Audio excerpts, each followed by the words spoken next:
Vamos a dar comienzo al seminario 12 de microbiología y parasitología. Los virus son agentes infecciosos responsables de numerosas enfermedades del hombre, de los animales y plantas, que pueden afectar también a las bacterias. Los virus pueden definirse como agentes infecciosos y que están caracterizados por ser parásitos intracelulares obligados de pequeño tamaño, entre 20 a 250 nanómetros, poseer una estructura elemental y un mecanismo especial de replicación, y dado que los virus carecen de los constituyentes fundamentales para el crecimiento y multiplicación, deben necesariamente utilizar los sistemas de la célula que parasitan, y por ello se denominan parásitos intracelulares obligados. Sin embargo, la mayoría de los virus poseen enzimas especiales necesarias para iniciar su replicación. Son importantes herramientas de investigación. Utilizando virus se ha avanzado en la biología molecular, en el conocimiento de genes, en los mecanismos de replicación, ya que no se reproducen. Haciendo un poco de historia, la epidemia de viruela durante la Edad Media en Europa presentó alta mortalidad y produjeron cambios económicos, políticos y religiosos. La conquista de América por colonizadores europeos introdujo numerosas enfermedades, entre ellas el sarampión. En el siglo XX tuvimos pandemias por distintos subtipos de influenza A, en 1918 por H1N1, a fines del siglo XX por H5N1 y en el siglo XXI, en abril del 2009, por H1N1. En el siglo XIX se desarrolló un filtro de porcelana que permitía retener a las bacterias, pero no a otras más pequeñas. De ahí se las llamó virus filtrables. En 1878, un microbiólogo holandés, Bengery, presentó sus investigaciones sobre el agente del mosaico del tabaco, una enfermedad que afecta a las hojas de las plantas del tabaco. También con su descubrimiento observó que podía atravesar los filtros de porcelana y que si se inoculaban en plantas de tabaco previamente sanas provocaban la enfermedad. Por eso, la identificación del virus del mosaico del tabaco se reconoce como la fundación de la virología. El virus del mosaico del tabaco fue también el primer virus que pudo ser observado al microscopio electrónico por Stanley en Estados Unidos, por lo que recibió el Premio Nobel de Química en 1946.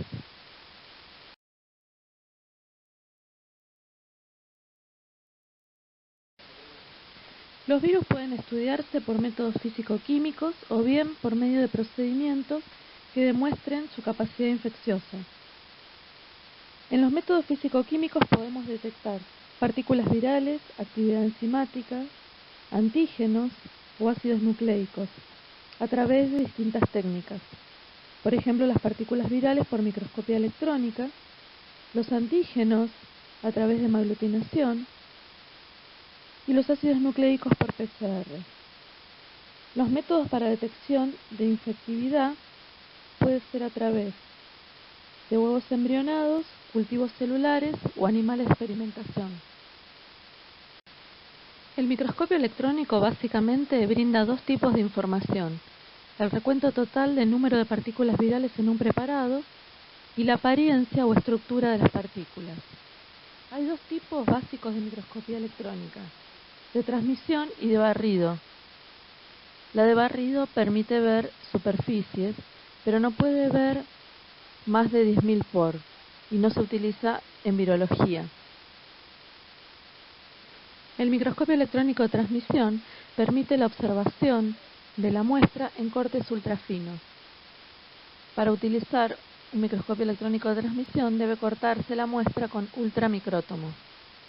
Para hacer un corte ultrafino, el pellet celular se corta sobre una gota de fijador, formaldehído y glutaraldehído en buffer, en frío. Los cortes no tienen que ser mayores de 0,5 nanómetros.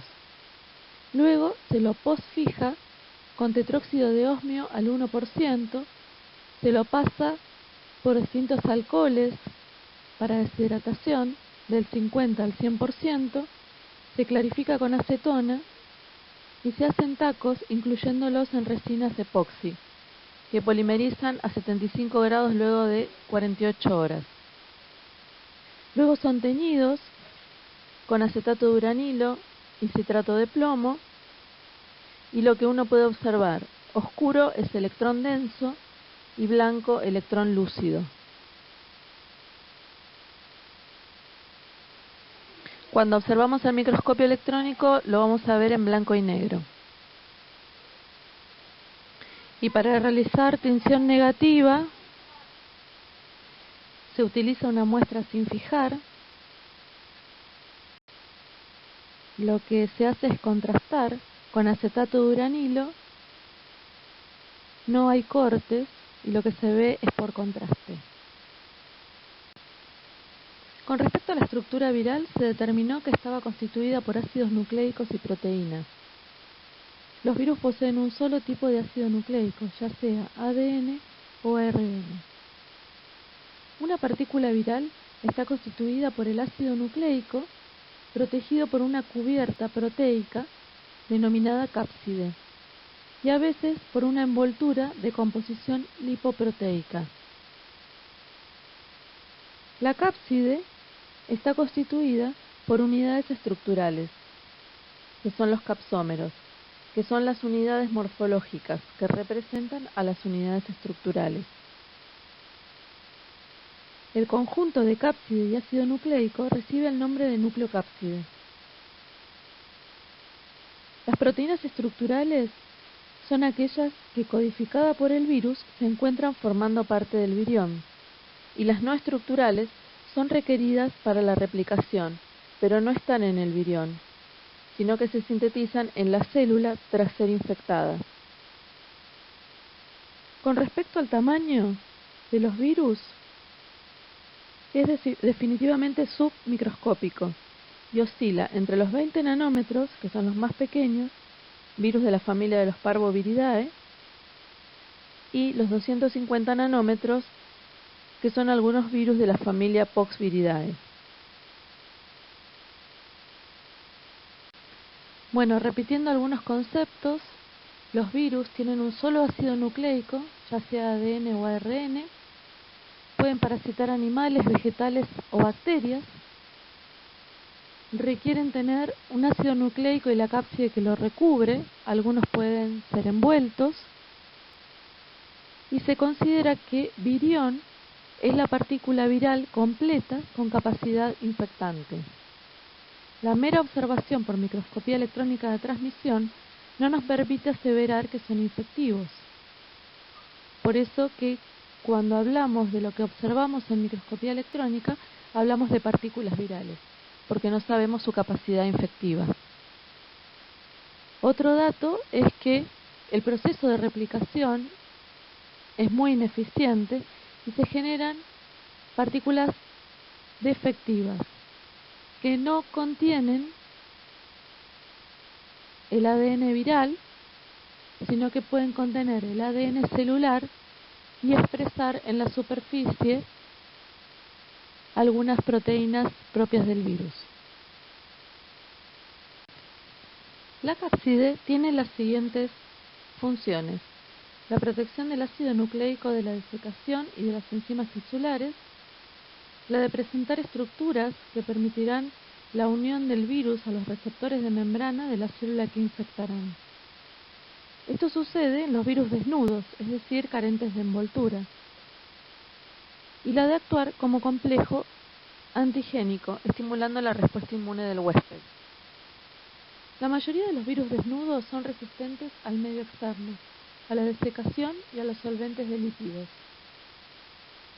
Algunas familias de virus poseen fuera de la cápside una envoltura lipoproteica. Aquellos virus que la poseen se denominan envueltos. Dado que la envoltura está constituida por lipoproteínas, todos los virus con envolturas son muy sensibles a los solventes de lípidos, tales como el éter y las sales biliares. En la envoltura se encuentran glicoproteínas que constituyen importantes antígenos del virus. Las funciones de la envoltura son similares a las funciones de la cápside. En los virus envueltos es la envoltura la que presenta estructuras que permitirán la unión a receptores de la célula huésped. Se trata de glicoproteínas ancladas en la membrana a modo de espículas. La simetría es la forma que adopta un virus en el espacio y que está dada por la estructura de su nucleocápside. De esa forma puede ser helicoidal, icosaédrica, binaria o compleja. Los virus con simetría helicoidal son aquellos que presentan una nucleocápside cilíndrica que puede estar extendida, como el virus del mosaico del tabaco, que infecta las plantas de tabaco,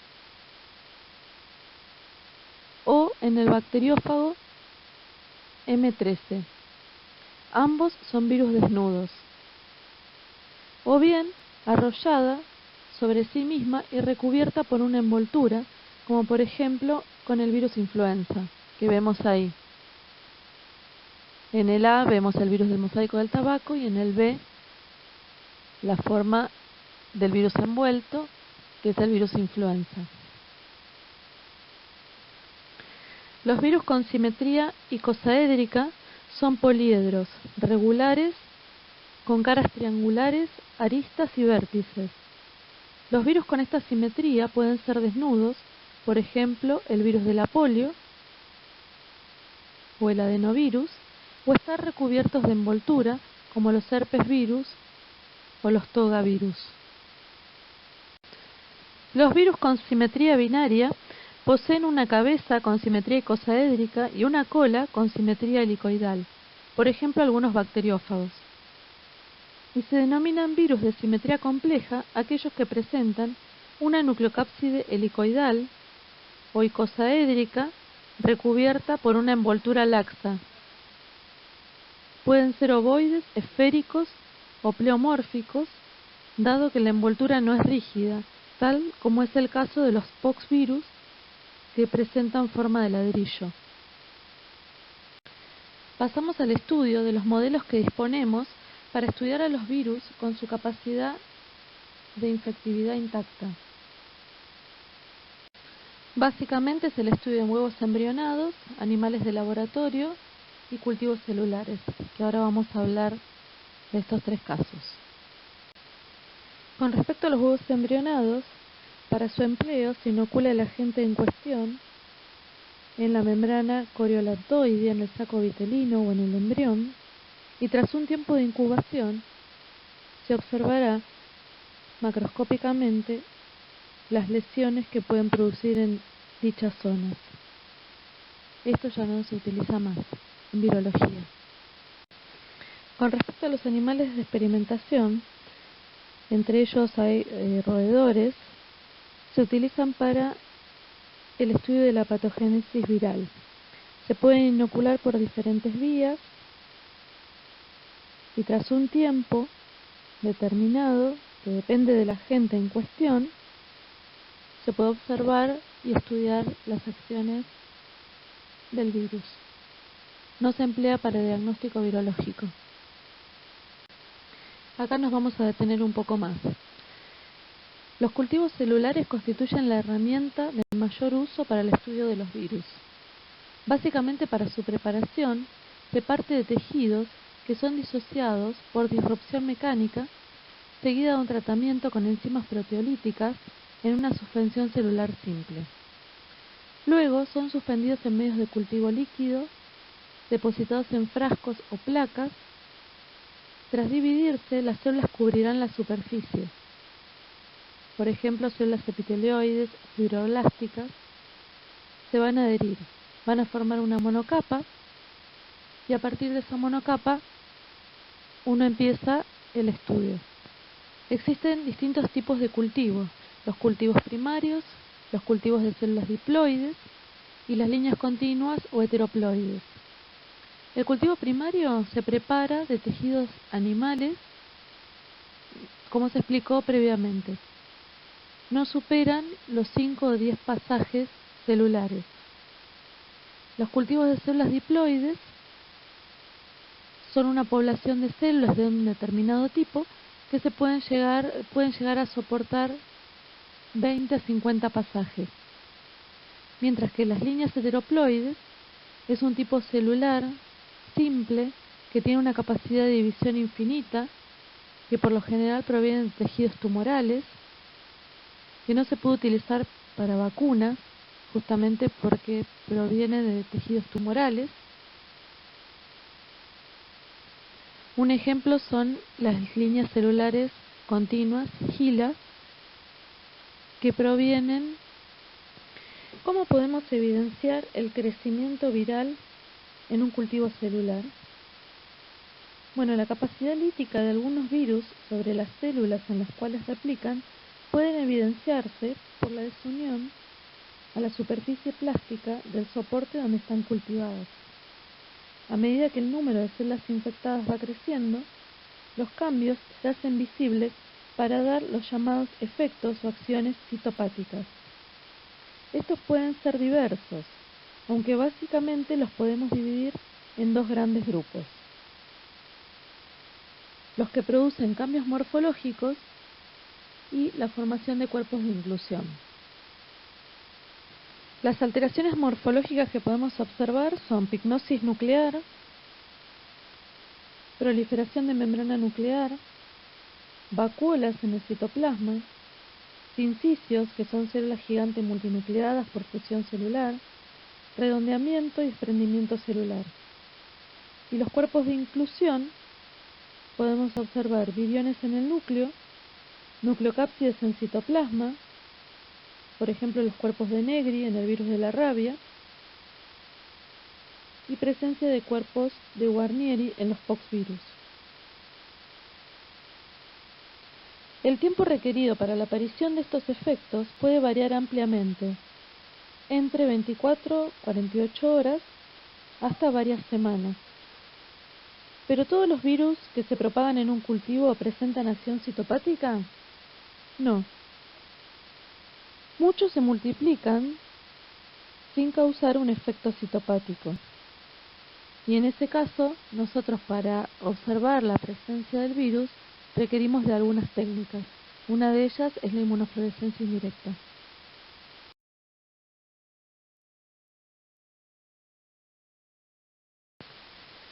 Ante la presencia de un nuevo virus, tenemos que lograr un sustrato donde el virus replique en altos títulos. Eso es lograr encontrar un cultivo celular en donde no solo la célula sea susceptible, sino también permisiva, que permita la replicación viral, para lograr altos títulos y poder purificar el virus. Luego estudiar la estructura del virus por microscopía electrónica de transmisión, caracterizar sus proteínas estructurales por electroforesis en geles de poliacrilamida, estudiar el genoma viral, caracterizarlo por RNasas y DNasas, caracterizar sus proteínas tempranas, desarrollar un modelo experimental en el cual, en lo posible, se pueda cumplir los postulados de Koch para lograr estudiar la patogenia a nivel experimental de este nuevo virus. Los postulados dicen que el agente patógeno se encuentra presente en animales enfermos y ausente en los sanos. El segundo postulado dice que el agente debe ser cultivado en un cultivo puro, aislado del cuerpo del animal, y que el agente aislado en un cultivo debe provocar enfermedad en el animal susceptible al ser inoculado. También detectar la presencia o ausencia de envoltura, estudiando la infectividad viral luego del tratamiento con detergentes. Bueno, acá observamos en la foto de arriba, vemos las placas y los frascos con cultivos celulares que nos sirven para obtener grandes cantidades del virus y luego purificar los virus a través de un gradiente de sacarosa y ultracentrifugación. Bueno, esta es la técnica de electroforesis para caracterizar proteínas estructurales. Del lado izquierdo observamos el control positivo para ver los marcadores de peso molecular y a la derecha la muestra. La electroforesis es un método por el cual se separan moléculas por tamaño o peso molecular usando un campo eléctrico. La separación se realiza comúnmente en un gel que habitualmente es poliacrilamida. Su principal uso es la separación de mezclas de ácidos nucleicos o proteínas. Los ácidos nucleicos disponen de una carga negativa y cuando son separados en el gel mediante una corriente eléctrica se dirigirán hacia el polo positivo. A diferencia de las proteínas, que se cargan mediante una molécula llamada SDS, que se incorpora a las proteínas, adquieren carga negativa. Entonces, luego, al someterlas a una corriente eléctrica, se dirigen hacia el polo positivo. Las más pequeñas van más rápido y las más grandes van más lento de acuerdo al peso molecular. Y ahí observamos la caracterización de las proteínas de una muestra. Luego tenemos que caracterizar el ácido nucleico viral. Para ello hay que someterlo a un tratamiento con DNasas y RNasas y enzimas de restricción y corrida electroforética para saber si hablamos de RNA o DNA, si son de cadena simple o doble. Posteriormente clonar el genoma y secuenciarlo.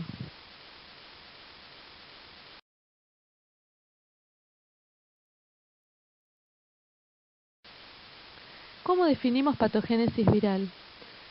Es el espectro de eventos desencadenados por un virus que conducen a daño y enfermedad. Entonces las preguntas que uno se debe hacer es: ¿cómo entra un virus a la célula? ¿Cuál es la respuesta inmune inicial? ¿Dónde ocurre la replicación viral primaria? ¿Cómo se disemina la infección en el huésped? ¿Qué órganos y qué tejidos se ven afectados?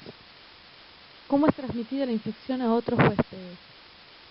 ¿La infección logra ser limitada en modo definitivo o evoluciona la persistencia? Otra de las cosas y de las definiciones que tenemos que tener en cuenta es el tropismo, que es la capacidad de un virus de infectar una población determinada de células de un órgano o tejido. Esa está influenciada por factores virales que tienen que ver con la puerta de entrada y factores del huésped, ya sea cofactores celulares o correceptores. Y luego, con la susceptibilidad y permisibilidad celular. Una célula es susceptible cuando tiene receptores en la superficie que permite que el virus se adhiera. Y es permisiva cuando además logra tener todos los cofactores necesarios para lograr una replicación eficiente. 3 requerimientos se necesitan para que haya una infección exitosa y productiva en un huésped susceptible. 1, que haya suficiente cantidad de virus disponible para iniciar la infección. Otros, que se encuentren con células en el sitio de infección susceptibles y permisivas para el virus. Y la otra, que los mecanismos de defensas locales deben estar ausentes o al menos inicialmente inefectivos. Y para los estudios de patogénesis viral podemos utilizar modelos animales experimentales y estudiar la progresión de la infección, la respuesta inmune, la patología, la expresión de antígenos, la interacción molecular con las proteínas del huésped, estudiar distintas etapas post-infección,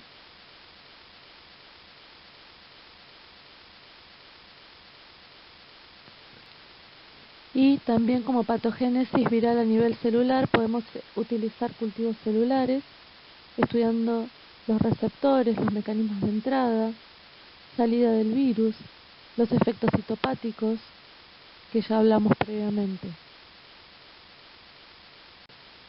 La técnica de coinmunoprecipitación Se realiza cuando se desea saber con qué proteínas celulares interactúa una proteína viral determinada. Entonces, lo que se hace es, en un cultivo celular infectado con el virus, se le extraen las proteínas. A ese extracto se le agrega un suero contra la proteína viral. Posteriormente se le agrega la proteína A de estafilococos conjugadas con cefarosa, que es una proteína pesada. Se centrifuga, se obtiene así la proteína viral unida a estas proteínas desconocidas, se la separa por la técnica de poliacrilamida, de estudio de corrida en geles de poliacrilamida, y ahí logramos caracterizar las proteínas desconocidas de acuerdo a su peso molecular. Con respecto a la replicación viral, el proceso se inicia con la absorción del virus a la superficie celular, produciéndose luego la penetración y posterior denudamiento del genoma viral para iniciar su expresión. Debe tenerse en cuenta que el genoma viral se halla envuelto por una cubierta protectora proteica, que es la cápside, y que para expresarse en el interior de la célula debe liberarse de dicha cápside. Esa es la etapa de descapsidación o desnudamiento. La siguiente etapa de la replicación comprende la expresión y replicación del genoma viral. Estos procesos se realizan con distintas estrategias que dependen de la estructura y organización de los genomas virales. Finalmente, los productos virales sintetizados, ácidos nucleicos y proteínas, son ensamblados. Estas estructuras usualmente sufren modificaciones para conformar finalmente la virus progenie, que es la etapa de ensamble, maduración y egreso. La etapa de adsorción constituye la unión específica de una proteína viral con un constituyente de la membrana celular, que es el receptor. Sin receptores no hay infección viral productiva. La adsorción es una etapa de importancia fundamental en el ciclo de replicación viral, ya que el tropismo celular está vinculado a la naturaleza de la glicoproteína de superficie viral y del receptor celular.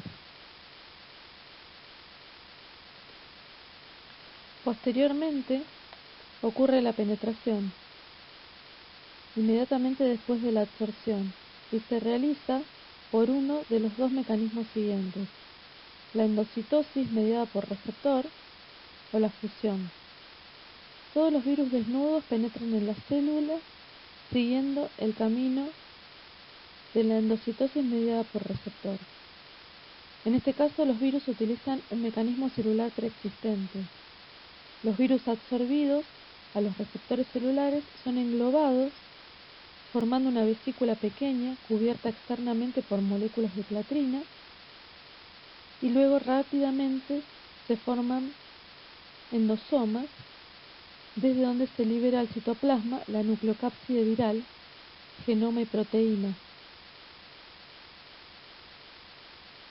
Alternativamente, virus con envoltura conteniendo glicoproteínas con actividad fusionante pueden promover, luego de absorberse al receptor celular, la fusión entre la membrana celular con la envoltura viral, ingresando la nucleocápside directamente al citoplasma. Posteriormente tenemos el desnudamiento, que en algunos virus se produce a nivel de los poros de la membrana nuclear, liberándose el genoma al interior del núcleo de la célula infectada. En esta diapositiva observamos a la derecha lo que está de verde serían los microtúbulos, y lo que está de rojo es la presencia del virus polioma en el núcleo. Si en las fotos de la derecha, donde no se observa el núcleo de color rojo,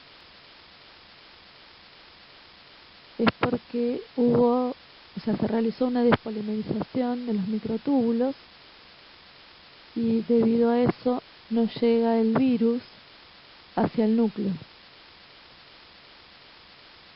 Entonces no hay determinación de la proteína mayor de la cápside BP1. Con respecto a los genomas virales, sabemos que hay genomas RNA y otros ADN. A su vez existen los ARN de cadena simple, cadena doble, lineales, segmentados. Los de ADN también pueden ser lineales, circulares, doble cadena, cadena simple. Y están los ARN que poseen la transcriptasa reversa, como son los retrovirus. Bueno, en esta diapositiva resumimos el ciclo de replicación viral, en la que el virus ingresa a través de la absorción a un receptor celular, puede ingresar a través de fusión, como es el caso de los virus envueltos, o a través de endocitosis mediada por receptor. En el caso de endocitosis mediada por receptor, cuando ingresan a la célula, ese virus ingresa en un endosoma, esa vesícula cubierta, ingresa en un endosoma donde libera la nucleocápside. Mientras que cuando es por fusión, libera directamente la nucleocápside, porque la envoltura queda en la superficie de la célula. Posteriormente, después del desnudamiento, queda listo ya el genoma para producir la síntesis de proteínas y la replicación del genoma. Entonces se van a sintetizar proteínas estructurales, enzimas que van a intervenir en la replicación del genoma y proteínas inhibitorias de la función celular. Cuando tenemos replicación genómica y la presencia de proteínas, se ensambla todo, forma la nucleocápside con el genoma, y esas partículas virales pueden salir por brotación, ¿sí?, o por lisis de la célula. Y ahí termina el ciclo.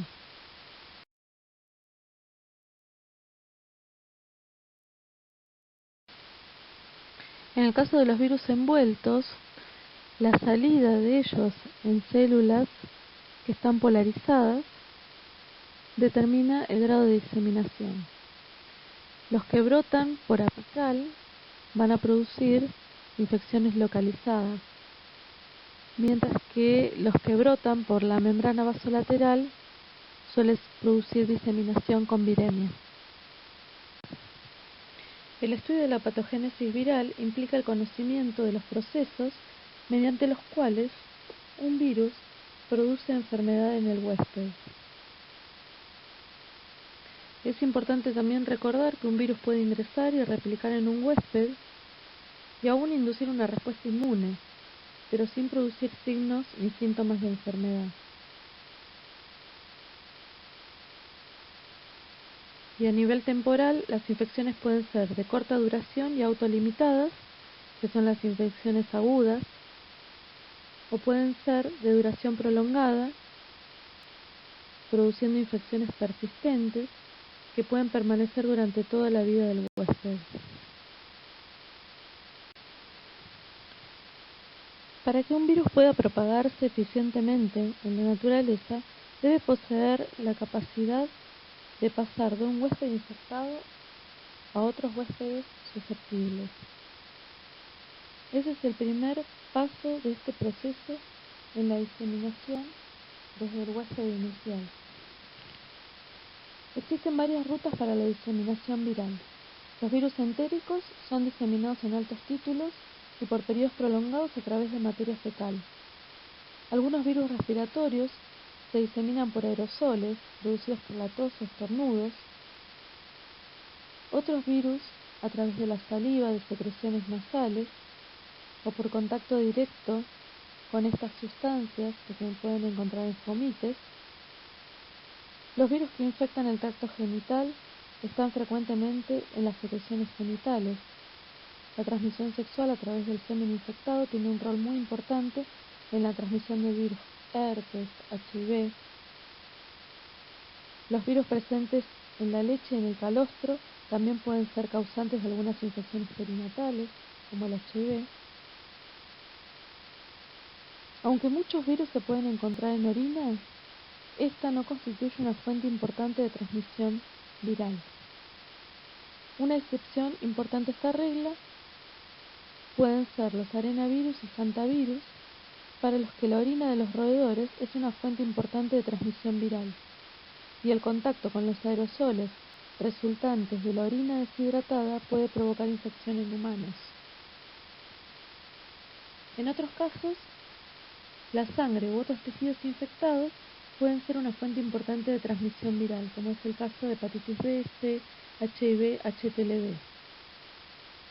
Esta vía de infección se ve facilitada por ciertas prácticas médicas, transfusión de sangre, productos derivados, procedimientos quirúrgicos, trasplantes de órganos, algunas prácticas culturales como tatuajes, uso de drogas ilegales endovenosas.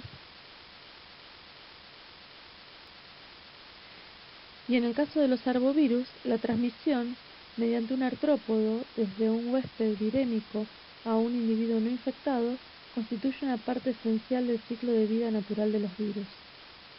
En este caso, la probabilidad de transmisión está afectada por la duración y magnitud de la viremia y por varios factores específicos del vector, tales como el grado de replicación viral en el vector, sus hábitos nutricionales y el ciclo de vida estacional.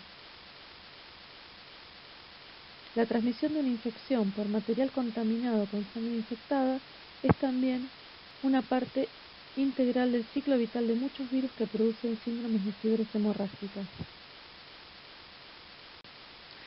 Las infecciones virales pueden ser agudas y productivas,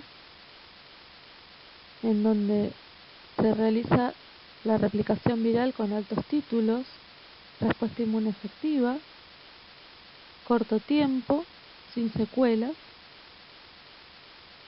Después tenemos las infecciones persistentes. En esta se caracteriza por la presencia del virus por periodos prolongados de tiempo, pudiendo producir virus en modo continuo o intermitente. En algunos casos perdura el genoma viral sin detección de proteínas. Puede ser crónica, donde hay producción de virus en forma constante, a títulos bajos, con una respuesta inmune que existe pero que es ineficiente para erradicar del todo la infección. Después tenemos la latente, en el que se caracteriza porque la infección se produce en forma inicial con replicación del virus, pero luego se acantona en el interior de las células como mecanismo de evasión de la respuesta inmune. Y en forma periódica se reactiva, como por ejemplo el herpes. Y después están las lentas, que son raras, que se caracterizan por una primoinfección de larga data,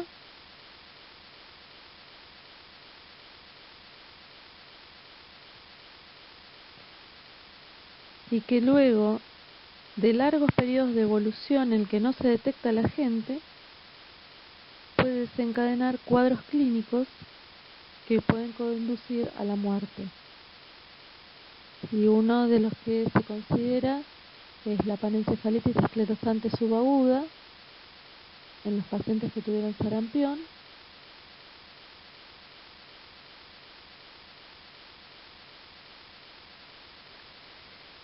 y otras son las infecciones transformantes, que luego de un ciclo de replicación se integran al genoma celular con poca respuesta inmune y eso puede inducir la formación de tumores. Bueno, y concluyendo, existen factores que determinan una infección viral. Primero, que haya receptores celulares para el virus en el organismo. El tamaño del inóculo que ingresa al organismo. El estado general del paciente. No es lo mismo un paciente desnutrido, con patologías previas, con enfermedades socioambientales y laborales previos, la edad. No es lo mismo las edades extremas de la vida. Y también la funcionalidad al momento de la infección de la respuesta inmune, ya sea la respuesta inmune innata y la adquirida. O sea que el curso de la infección, ya sea viral o de cualquier otro tipo, depende de ese equilibrio entre la velocidad de la infección y la rapidez y eficiencia de la respuesta inmune.